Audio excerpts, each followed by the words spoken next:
Hi, so I'm Tom from What Mountain Bike, and this is Matt from MBUK.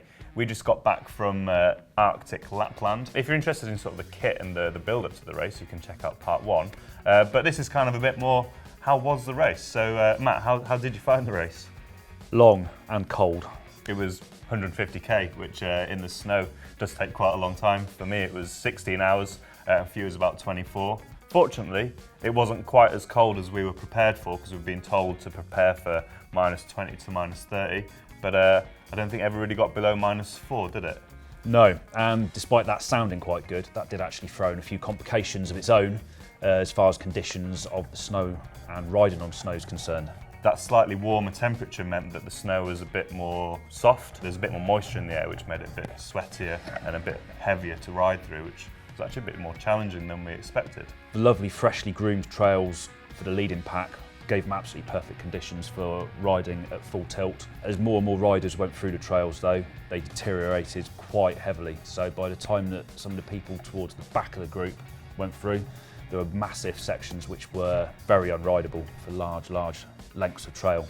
So it's just after the second checkpoint, and this is what we've got to contend with. Looks like a push for I think about 700 metres, so it could be pretty unpleasant. I think I sort of hit that middle ground. I was in towards the middle of the pack. In fact, I think I finished middle. For me, I think one of the reasons why my time was perhaps a little faster than yours is, as you say, because I could ride perhaps a little bit more than you were able to. I mean, the fast guys, they were out and they were finished within less than 12 hours, I think, which for the Rovaniemi is record times. My finishing time middle of the pack was the same as the winner last year, and I think that's partly to do with the trail preparation that the team did. You know, I think they're getting more experience at how to prepare trails for, 30, 40 bikes or whatever it would have been.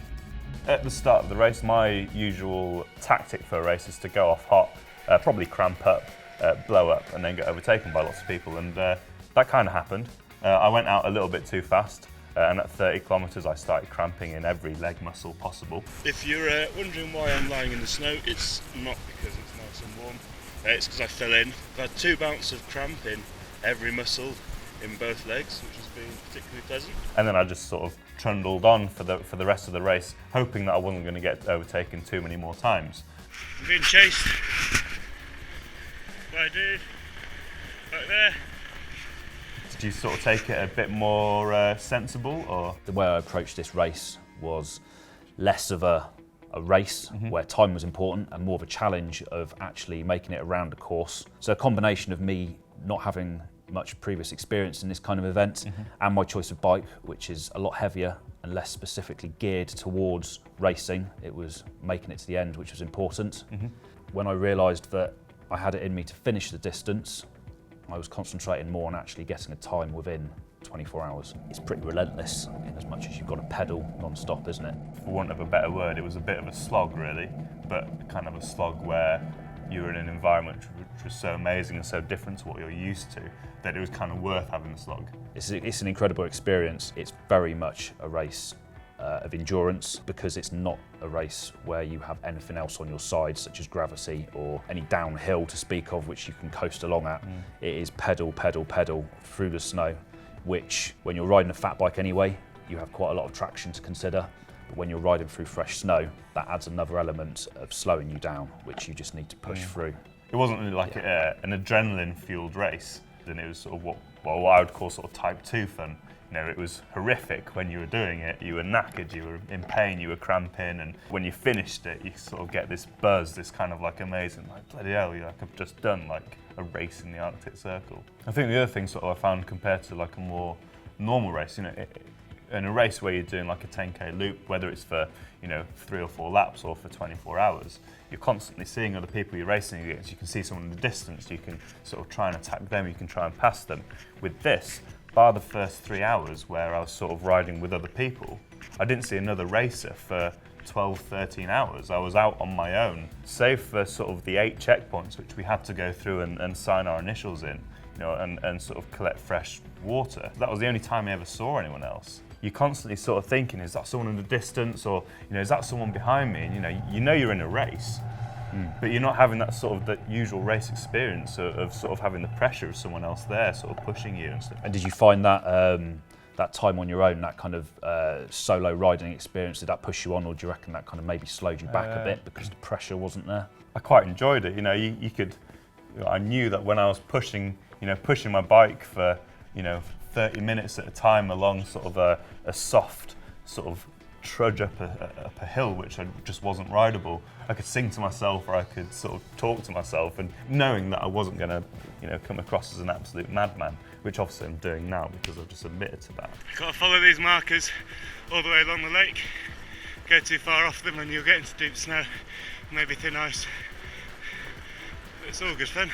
Being on your own adds a certain element of concern, possibly, to the environment. If anything happened, how would you get out of it? How long would it take to get evacuated or rescued, or how would assistance get to you, or even know where you were? Before the race, I guess I was a little bit sort of concerned about the fact that, okay, if I fall off and I hurt myself, I could be on my own for quite a while, and obviously we're carrying the sleeping bags for that very reason.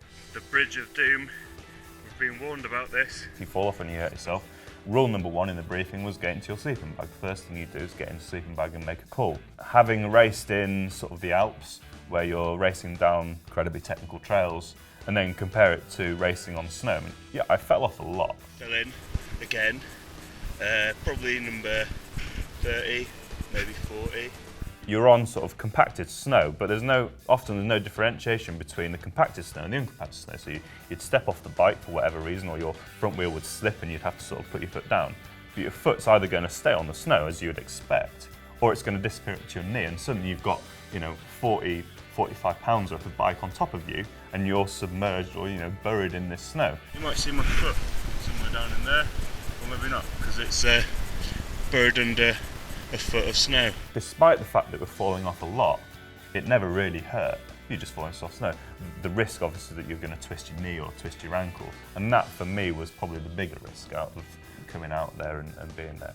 One of the biggest differences to what we're used to riding in the UK is riding on frozen lakes and frozen rivers. Psychologically, the thought of riding on ice, which is maybe 1 foot, 2 foot thick over ice cold water, is a bit of a difference and something to kind of overcome when you're out there. It's a bit of a head shaker sort of thing, especially when you see puddles in the side where, because it was a little bit warmer than perhaps it might have been, there were sections where you could see puddles of water and you sort of think, bloody hell, is that the river, is that the lake? But I suppose that kind of spurred you on to get off it as quickly as possible. Yeah, you're pedalling your heart out a little bit of that. About to turn off the river. We've been following since the start. Did you have any sort of really low moments? Any tears? Any little bits of crying? Or?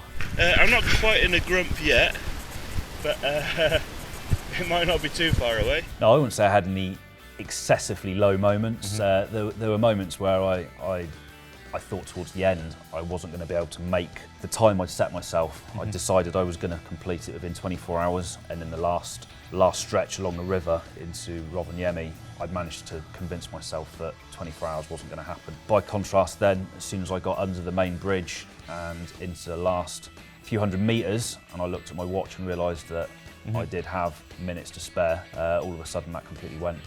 And I'll tell you what, that's a really welcome sight. Somehow managed to get out of the saddle and pedal like hell to hit the 24-hour mark.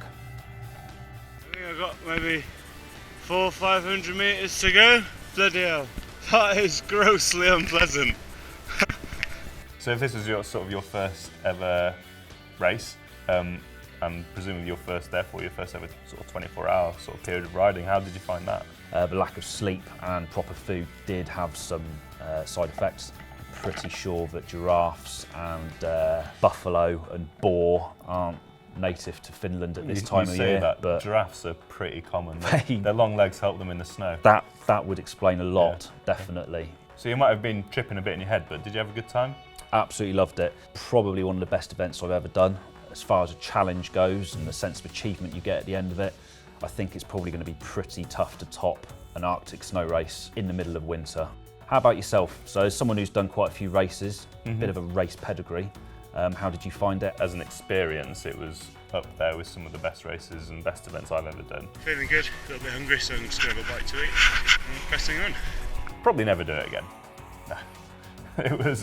It was tough. I like a social aspect in a race. I like chasing people down. But if you've got a fat bike, if you're into sort of adventure stuff, you have to do this kind of race. Yeah. You know, if Rovaniemi isn't sold out next year, I'll be disappointed because that was brilliant. There's Matt and his swimmers. When I signed us up for Rovaniemi 150, Tom didn't think it was one of my best ideas I've ever had, so I thought I'd do one better. This is going to be Arctic ice swimming.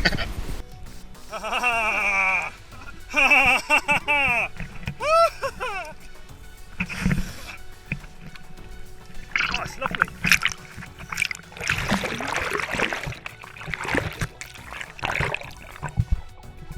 Alright, get in there, don't make me stand around.